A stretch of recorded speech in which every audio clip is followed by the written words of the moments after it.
જય સોમનાથ, જય સ્વામિનારાયણ. વાલા દેશવાસીઓ, આપણે સૌ જાણીએ છીએ સનાતન હિન્દુ ધર્મ ભારતીય સંસ્કૃતિ ઉપર હજારો વર્ષથી વિધર્મીઓ વારે વારે આતંક મચાવે છે.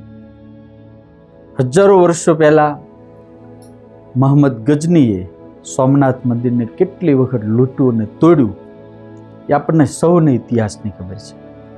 ત્યાર પછી ભારત દેશ જ્યારે સ્વતંત્ર થયો, આપણને આઝાદી મળી, ત્યારે સમગ્ર ભારત દેશના એક ઘડવૈયા જે કહેવાય, ભારત દેશના જે શિલ્પી કહેવાય, એવા સમર્થ સક્ષમ સરદાર વલ્લભભાઈ પટેલે સૌ પ્રથમ પહેલો સંકલ્પ કર્યો કે જે ભારતીય સંસ્કૃતિની ધરોહર છે, જે સોમનાથ મહાદેવ દિવ્ય જ્યોતિર્લિંગ છે, એમનો સૌ પ્રથમ ભારતના સરકાર દ્વારા એનો જીર્ણોદ્ધાર થવો પડે.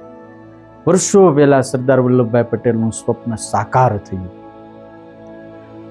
સરસ મજાનું સોમનાથ મંદિર ફરીને પાછી એની ધર્મધ્વજા આખી દિગંતની અંદર લહેરાવા માંડી.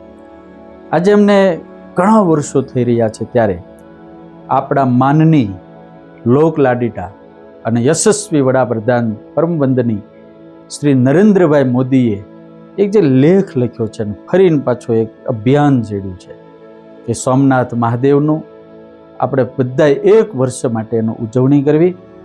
તો મારી આપ સૌને વિનંતી છે કે જેટલા આપણે સૌ સંસ્કૃતિની સાથે જોડાયેલા રહીશું એટલા સંસ્કારિત થાવું, અને જેટલા સંસ્કારિત થાવું એટલા સુખી થાવું. અને આ તો મહાદેવજીની પૂજા છે. શિવજી તો એવા છે, ચપટી ભભૂત મેં ખજાના કુબેર કા, ભક્તોની માટે ઝેર પીવે છે. આપણે સૌએ ભારતીય સંસ્કૃતિની માટે, આપણા સનાતન હિન્દુ ધર્મની માટે આપણે મહાદેવજીની ઉપાસના, મહાદેવજીની પૂજા, અને જેટલું બને એટલું આ દેશની માટે, આ રાષ્ટ્રના ઉત્થાન માટે, જે કોઈ આના માટે જે કોઈ સરકાર કરતી હોય એને સપોર્ટ કરી અને આપણે બધાએ કરવાનું છે. જય સ્વામિનારાયણ, જય શ્રી રામ, જય સ્વામિનારાયણ.